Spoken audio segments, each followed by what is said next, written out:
Les dispositions pratiques sont prises pour le bon déroulement des examens de fin d'année scolaire. Déclaration du ministère de l'Éducation nationale ce samedi.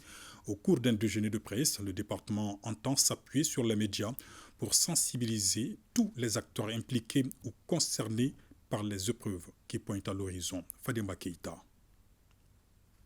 Des examens sans fuite, sans faux sujets et sans fraude, c'est l'exercice auquel s'attelle Mme Sidibé Dede Ousmane depuis son arrivée à la tête du département de l'éducation nationale. Au seuil des évaluations scolaires, elle s'appuie sur la presse pour une large diffusion des dispositions prises. D'où ce déjeuner de presse, espace d'échange, de critiques et suggestions sur toutes les décisions prises. Les objectifs de ces échanges, c'est notre ambition de faire des examens propres, sans ce que j'ai toujours appelé les 3 F, et de mobiliser l'ensemble des partenaires autour de l'école. Les résultats escomptés sont entre autres l'élaboration des règlements intérieurs et la police de surveillance qui a été matérialisée en une décision que j'ai signée moi-même, la rencontre avec les partenaires de l'école et la création d'autres pôles de correction.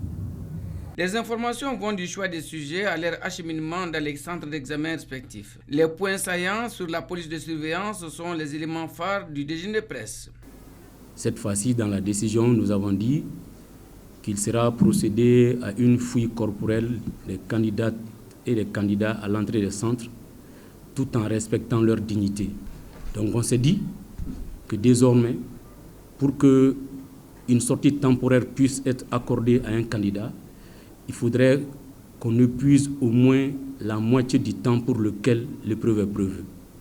Les candidats doivent prendre toutes les dispositions avant de rentrer en salle, que ce soit les dispositions physiques, que ce soit les dispositions d'ordre sanitaire. Ils doivent prendre leurs médicaments, aller aux toilettes, mais une fois en salle, sauf, parce qu'on l'a précisé là-dedans, sauf cas d'indisposition avérée, portée à la connaissance du président des centres par le surveillant qui apprécie.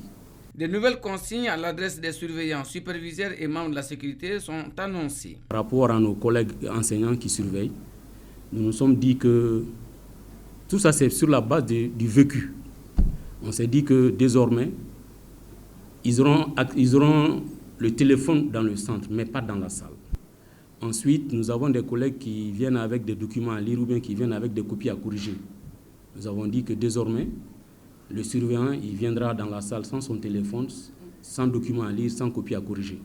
Et il sera mis à la disposition de chaque superviseur des fiches à renseigner, lesquels renseignements nous permettront certainement d'améliorer les années à venir le déroulement des examens.